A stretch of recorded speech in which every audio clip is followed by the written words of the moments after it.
Hello students, welcome to AS Tutorials, and today we are going to continue our third chapter, that is nationalism in India. So students, अब तक हम लोगों ने पढ़ा about the effect of first world war. हमने देखा that India के ऊपर फर्स्ट वर्ल्ड वॉर का क्या इफ़ेक्ट हुआ था. वी सॉ दैट के जो पीजेंट्स थे वो बहुत स्ट्रगल कर रहे थे, एंड उसी टाइम पर Mahatma Gandhi ji who went to South Africa, वो इंडिया वापस आए. इंडिया आने के बाद उन्होंने कुछ डिस्ट्रिक्ट लेवल पर, विलेज लेवल पर सत्याग्रह किए, एंड उनके सक्सेस के बाद में ही decided to start the nationwide non cooperation movement. उन्होंने अपनी बुक में लिखा था that Britishers were able to conquer and rule India because Indians are cooperating them. उन्होंने अपनी बुक में क्या लिखा था, दैट ब्रिटिशर्स इंडिया को कॉन्कर कर पाए और ब्रिटिशर्स इंडिया को रूल कर रहे हैं. उसके पीछे क्या रीज़न था? उसके पीछे रीज़न ये था दैट इंडियंस उनको कॉपरेट कर रहे थे. गांधी जी फेल्ट के अगर इंडियंस ने कॉपरेट करना बंद कर दिया तो ब्रिटिशर्स हमारी कंट्री को रूल नहीं कर पाएंगे. So that was the reason जिसकी वजह से उन्होंने नॉन कॉपरेशन मूवमेंट स्टार्ट किया. नॉन कॉपरेशन मूवमेंट में हिंदूज़ एंड मुस्लिम्स दोनों ने पार्टिसिपेट किया, बट बिकॉज मूवमेंट मतलब दंगे फसाद बढ़ने लग गए, and due to that Chauri Chaura incidents Gandhi ji ने non cooperation movement call off कर लिया. आफ्टर फ्यू टाइम उन्होंने डिसाइड किया दैट अब नॉन कॉपरेशन मूवमेंट की जगह पर he is going to launch civil disobedience movement. कौन सा मूवमेंट लॉन्च करेंगे वो? Civil disobedience movement. अच्छा, non cooperation and civil disobedience में डिफरेंस क्या था वो मैंने लास्ट लेक्चर में भी आपको बताया था, दैट नॉन कॉपरेशन में आपको सिर्फ कॉपरेट नहीं करना था, जबकि सिविल डिसोबीडियंस में आपको कॉपरेट तो करना ही नहीं है, उसके साथ साथ आपको लॉज भी ब्रेक करने हैं. Remember, non cooperation and civil disobedience में क्या डिफरेंस था? दैट इन नॉन कॉपरेशन आपको सिर्फ कॉपरेट नहीं करना था, बट सिविल डिसोबीडियंस में आपको कॉपरेट भी नहीं करना है और साथ साथ में लॉज भी ब्रेक करने हैं. इफ़ यू रिमेंबर, तो गांधी जी ने सिविल डिसोबीडियंस मूवमेंट किससे शुरू किया था? विथ सॉल्ट सत्याग्रह. उन्होंने सॉल्ट मार्च से ये मूवमेंट स्टार्ट किया था. इस मूवमेंट ने ये मूवमेंट पूरी कंट्री में स्प्रेड हुआ. वी सॉ दैट अलग अलग लोगों ने इसके अंदर पार्टिसिपेट किया, but due to certain reasons हम लोग ये मूवमेंट में सक्सेसफुल नहीं हो पाए. ओके, तो यहाँ पर हमने देखा दैट बहुत सारे लोगों ने इन मूवमेंट्स में पार्टिसिपेट किया था ना, be it civil disobedience movement होने दो या फिर नॉन कॉपरेशन मूवमेंट होने दो. दोनों मूवमेंट्स में अलग अलग सोशल ग्रुप के लोगों ने पार्टिसिपेट किया. ना इसका रीज़न क्या था वो हम लोग यहाँ पर पढ़ने वाले हैं in our fourth and last part of the chapter, that is the sense of collective belonging. So धीरे धीरे करके the people of this country started believing that कि वो लोग इसी नेशन का हिस्सा है. there were certain symbols, there were certain figures, ऐसे कुछ सॉन्ग्स थे, ऐसे कुछ स्लोगन्स थे जिनकी वजह से लोगों को ऐसा लगने लगा that they are the part of this nation. तो यहाँ पर हम वही पढ़ेंगे कि ऐसी कौन सी चीज़ें थी या ऐसे कौन से सिम्बॉल्स थे जिनकी वजह से people started believing that they are the part of this country. Okay. Nationalism spread when people begin to believe that they are all the part of the same nation when they discover some unity that binds them together. But how did the nation become a reality in the minds of people? How did the people belonging to different communities, regions, language groups develop a sense of collective belonging? तो क्या बोला हुआ है यहाँ पे कि nationalism spread हुआ, देशभक्ति एंड इंडिया को इंडिपेंडेंस दिलाना, ये सब चीज़ें स्प्रेड हुई. लेकिन कब स्प्रेड हुई? व्हेन पीपल स्टार्टेड बिलीविंग कि वो लोग एक ही कंट्री को बिलोंग करते हैं तब. नाउ ये कैसे हुआ? क्योंकि हमारी कंट्री, वी ऑल नो कि हमारी कंट्री स्टार्टिंग से ही एक बहुत डाइवर्स कंट्री रही है. लैंग्वेजेस के बेसिस पर देखो या फिर रीजन, कम्युनिटीज़, कल्चर, ट्रेडिशन, हर चीज़ के बेसिस पर हमारी कंट्री जो है वो बहुत अलग रही है, बहुत डाइवर्स रही है.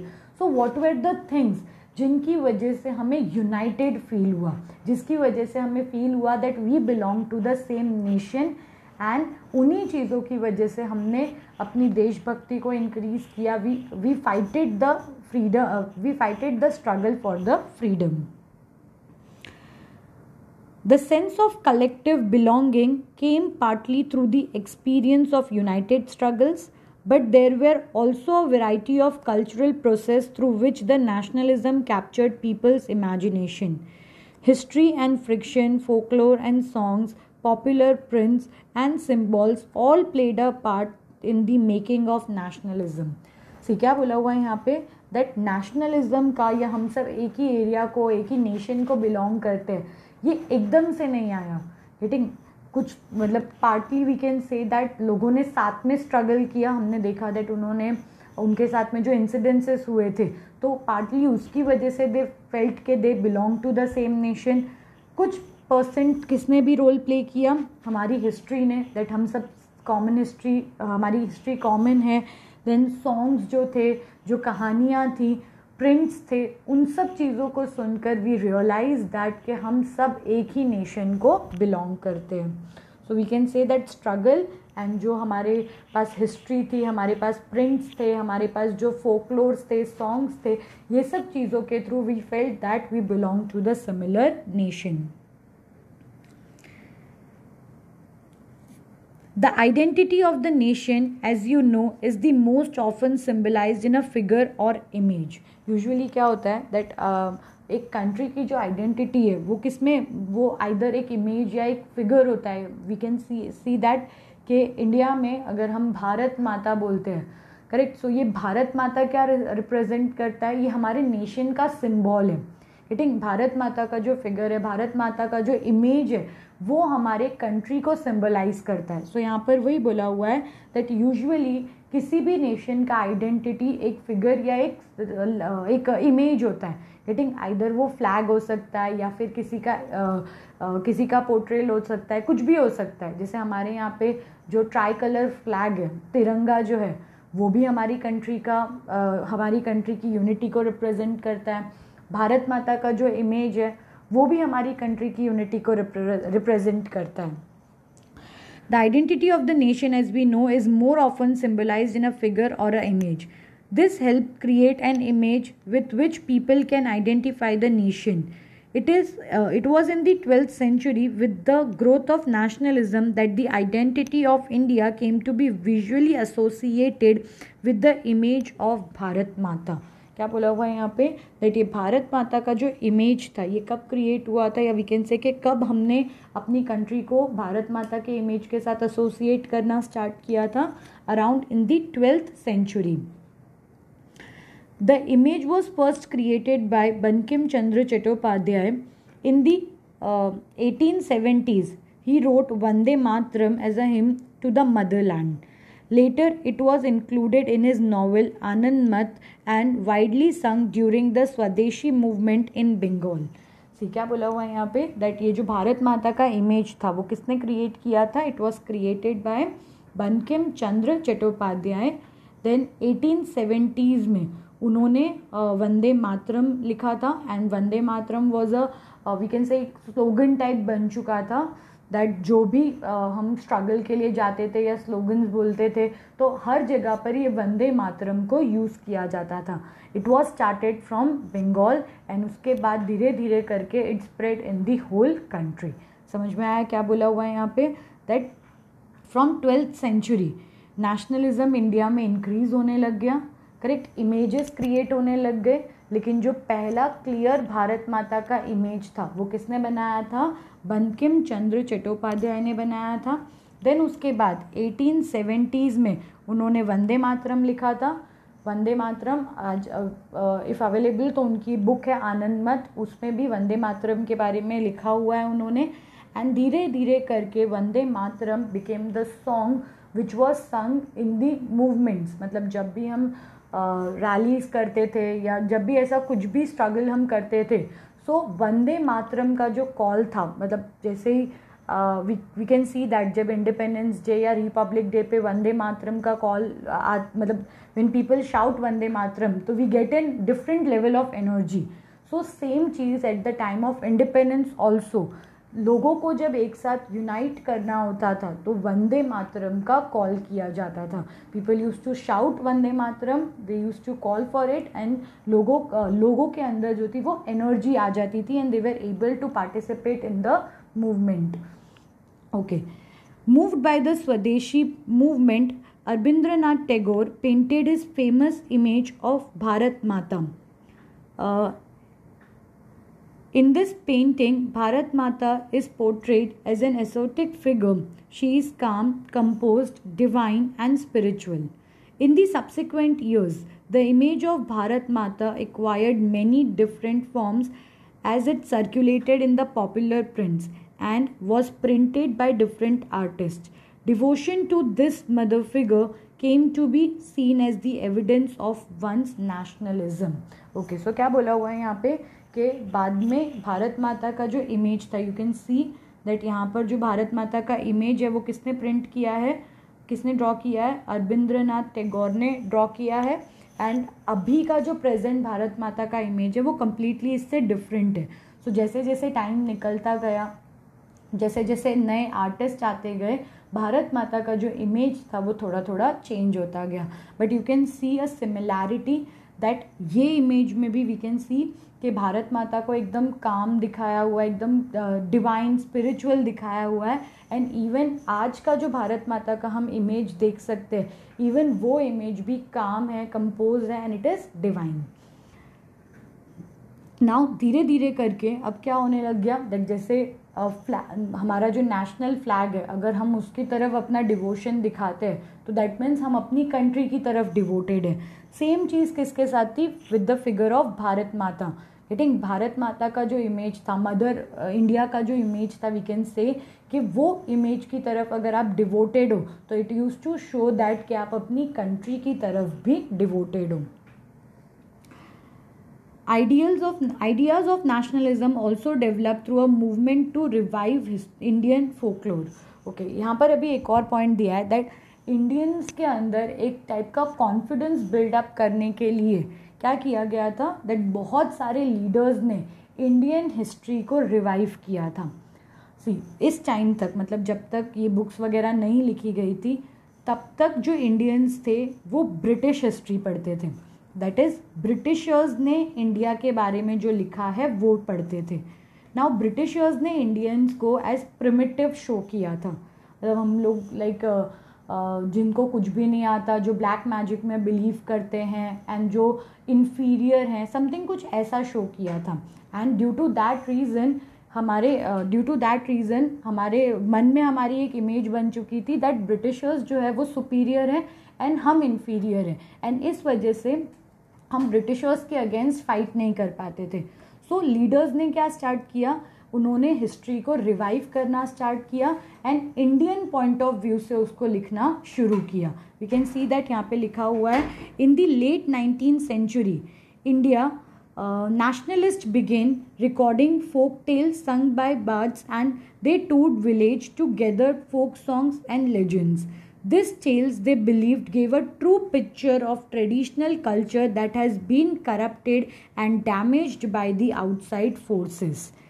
क्या बोला हुआ है यहाँ पे, दैट लेट 19th century में इंडिया के जो नेशनलिस्ट थे वो अलग अलग गांव में जाते थे, वहाँ पर जो फोक सॉन्ग्स होते थे उनको सुनते थे एंड दे रियलाइज्ड कि हमारे जो इंडियन लीडर्स थे वो कितने स्ट्रॉन्ग थे और हम लोग कभी भी प्रिमिटिव नहीं थे. गेटिंग, हमारे पास नॉलेज बहुत थी, लेकिन हमारी हिस्ट्री को किसने करप्ट किया था, द आउटसाइड फोर्सेस, मतलब किसने, ब्रिटिशर्स ने. तो यहाँ पे दिया हुआ है दैट हमारे ट्रू कल्चर का हमको पिक्चर मिला एंड उस ट्रू हमें हमारा कल्चर ही रॉन्ग डिपिक्ट किया गया था, ब्रिटिशर्स ने हमें गलत बताया था and we use to believe that. तो यहाँ पे नेशनलिस्ट ने क्या किया, हमारे कल्चर को रिवाइव किया. They went to every village and वहाँ पर से उन्होंने स्टोरीज कलेक्ट करना शुरू की. It was essential to preserve this folk tradition in order to discover one's national identity and restore a sense of pride in one's past. In Bengal, Rabindranath Tagore himself began collecting ballads, nursery rhymes, myths, and led the movement for the folk revival. See क्या बोला हुआ है यहाँ पे, that it was very much important कि हम लोग ये सब चीज़ों को कलेक्ट करें, इन सब चीज़ों को प्रिजर्व करें, तो ही हमें पता चलेगा कि हमारा कल्चर कितना स्ट्रॉन्ग था, हमारे जो ट्रेडिशंस थे वो कितने स्ट्रॉन्ग थे। सो यहाँ पर बंगाल में रविंद्रनाथ टैगोर ने खुद गांव-गांव जाकर ये सब चीज़ें कलेक्ट की, जो भी फोक टेल्स उनको मिली, जो भी स्टोरीज, शॉर्ट स्टोरीज उनको मिली, सॉन्ग्स उनको मिले, एंड लीडर्स के बारे में जो भी उनको इन्फॉर्मेशन मिली, उन सब चीज़ों को बंगाल में रविंद्रनाथ टैगोर ने कलेक्ट किया। ओके।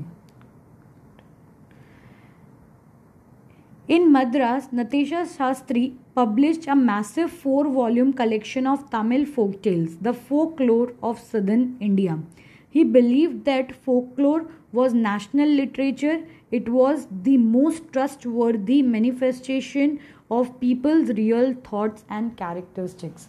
जैसे बंगाल में रविंद्रनाथ टैगोर ने ये काम किया, in the similar manner Tamil Nadu में, या वी कैन से दैट जो सदर्न पार्ट था हमारी कंट्री का, वहाँ पर Natesa Sastri he collected the books. उन्होंने ये सब सॉन्ग्स एंड स्टोरीज को कलेक्ट किया और उन्होंने एक 4 वॉल्यूम की बुक प्रिंट की, which was named as the folklore of southern India. He clearly believe that कि ये जो फोक टेल्स हैं एंड फोकलोर्स है, ये सब जो है वो नेशन की हिस्ट्री है, एंड इस हिस्ट्री को हमें प्रोटेक्ट करके रखना चाहिए, वरना फ्यूचर में हमारे पास हमारी कंट्री के बारे में कुछ भी इंफॉर्मेशन नहीं रहेगी। सो इसको प्रिजर्व करने के लिए उन्होंने गांव-गांव जाकर सब सॉन्ग्स एंड स्टोरीज को कलेक्ट किया, देन उसको एक बुक में पब्लिश किया। As the national movement developed, so अब तक हमने क्या क्या पढ़ा, दैट पहला भारत माता का image, that was the thing जिसकी वजह से हमें एक कलेक्टिव बिलोंगिंग का फीलिंग आता था, दैट हम सब, अगर हम भारत माता की तरफ डिवोटेड है, दैट मीन्स हम सब नेशन की तरफ डिवोटेड है। दूसरा स्टेप क्या था कि हमें हमारी हिस्ट्री पता चली, गेटिंग विद दैट हमारा जो इन्फीरियॉरिटी कॉम्प्लेक्स था वो ख़त्म हुआ। हमें क्या लगता था हमेशा, दैट ब्रिटिशर्स सूट बूट पहनते हैं, they are fair, they speak English, तो वो सुपीरियर है, हमें हमेशा ऐसा लगता था। बट आफ्टर दिस हमें रियलाइज़ हुआ दैट इवन इंडियन कल्चर जो था वो इससे भी बेटर था। ठीक है, तो ये 2 वेज थे हिस्ट्री को रिवाइव करना और भारत माता का इमेज क्रिएट करना। तीसरा, as the national movement developed, nationalist leader became more and more aware of such icons and symbols in unifying people and inspiring in them a feeling of nationalism. So क्या हो रहा था, जैसे जैसे हमारे movement strong होते जा रहे थे, जैसे जैसे पार्टिसिपेशन इंक्रीज होता जा रहा था, वैसे वैसे लीडर्स अवेयर होते जा रहे थे। दे वांटेड कि हमारे पास कुछ ऐसे सिम्बॉल्स रहे, कुछ ऐसे आइकन्स रहे जो ज़्यादा से ज़्यादा लोगों को कलेक्ट कर सके। गेटिंग, जैसे भारत माता का इमेज, वंदे मातरम का स्लोगन, सो ये सब कुछ ऐसी चीज़ें थी जो लोगों को कलेक्ट कर रही थी। तभी we got a flag, correct, एक फ्लैग की वजह से भी वी स्टार्टेड फीलिंग दैट हम सब एक ही कंट्री के लोग हैं। During Swadeshi movement in Bengal a tricolour flag During Swadeshi movement in Bengal, a tricolor flag was designed. It has 8 lotuses representing 8 provinces of the British India and a crescented moon representing Hindus and Muslims. By 1921, Gandhiji has designed a Swaraj flag. It was again a tricolor, red, green and white, and had a spinning wheel in the center representing the Gandhian idea of self-help. Carrying the flag, holding it aloft during marches become a symbol of defiance. Okay, क्या बोला हुआ है यहाँ पे, that this was the time, स्वदेशी movement के time पर एक ट्राई कलर फ्लैग बना था। कौन से 3 कलर्स थे, रेड, ग्रीन एंड येलो, ये 3 कलर्स को यूज़ करके एक फ्लैग बना था। ये 3 कलर्स थे, एंड इसके अलावा 8 लोटसेस थे जो दिखाते थे that there are 8 provinces in the country, and उसके साथ साथ में एक मून था जो शो करता था about the Hindus and the Muslims. Then उसके बाद गांधी जी ने 1921 में एक और ट्राई कलर फ्लैग डिज़ाइन किया ना। उसमें कौन से कलर्स थे, रेड, ग्रीन और वाइट कलर था। बीच में जहाँ पर वी कैन सी अभी अशोक चक्र है, वहाँ पर स्पिनिंग व्हील था। क्या था? स्पिनिंग व्हील था। वो स्पिनिंग व्हील क्या शो कर रहा है? दैट वाज अ चरखा, करेक्ट। और चरखा किसका सिंबल था? It was the symbol of self help. अगर आपको पता होगा, याद होगा, हमने इसी चैप्टर में पढ़ा है दैट ब्रिटिशर्स ने क्लोथ, मतलब मिल मेड क्लोथ हमारी कंट्री में सेल करना स्टार्ट कर दिया था। सो बहुत सारे वीवर्स एंड सबकी जॉब चली गई थी। तो उस टाइम पे वो चरखा जो था दैट वाज रिप्रेजेंटिंग कि हम वो मिल मेड क्लोथ के अगेंस्ट फाइट कर सकते हैं, एंड साथ साथ में it was also representing the idea of self help, that is हम अपनी खुद की हेल्प कर सकते हैं, we don't need anyone else.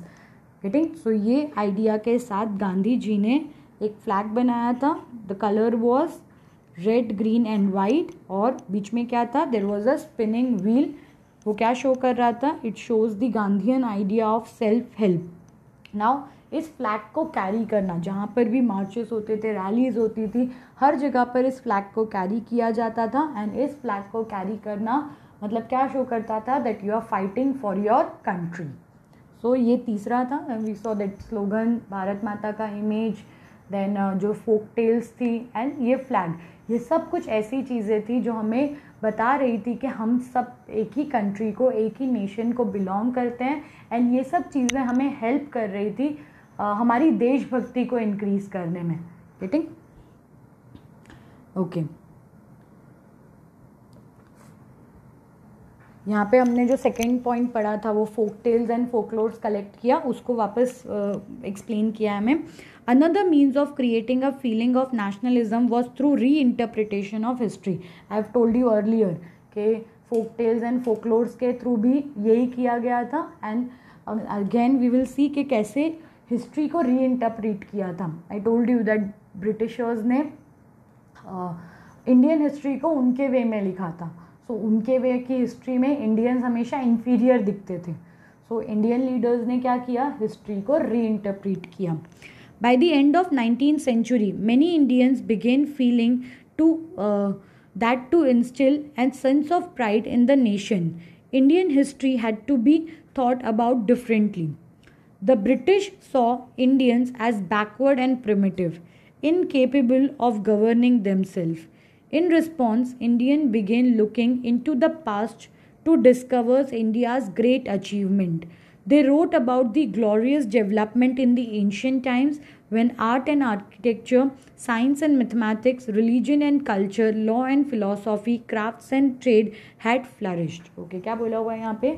That British ने जो इंडिया के बारे में लिखा था, they always saw Indians as backward and primitive.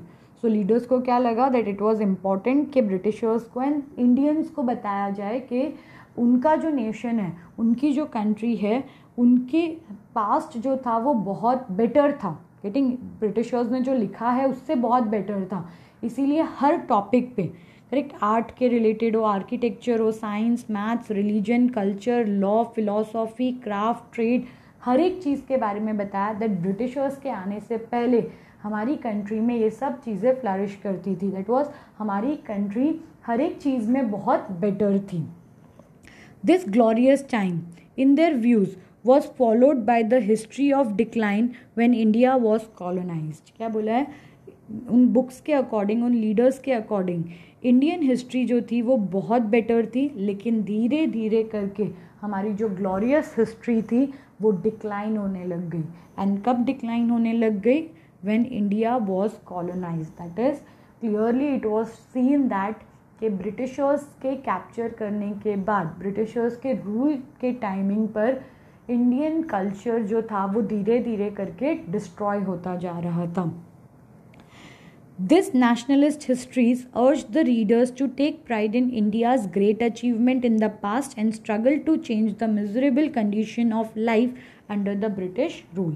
ये सब चीज़ें रीड करके जो इंडियंस थे, दे स्टार्टेड फीलिंग दैट इंडिया का जो हिस्ट्री था that was very much good, और ब्रिटिशर्स ने आके ये सब चीज़ें डिस्ट्रॉय कर दी। एंड दे वांटेड, ये सब पढ़ने के बाद दे वांटेड दैट कि इंडियन हिस्ट्री जो है वो रिवाइव हो, और वो कैसे हो सकता है? ब्रिटिशर्स को कंट्री के बाहर निकाल के। दैट इज़ एक बार हमें इंडिपेंडेंस मिला तो हम अपने कल्चर को रिस्टोर कर सकते हैं।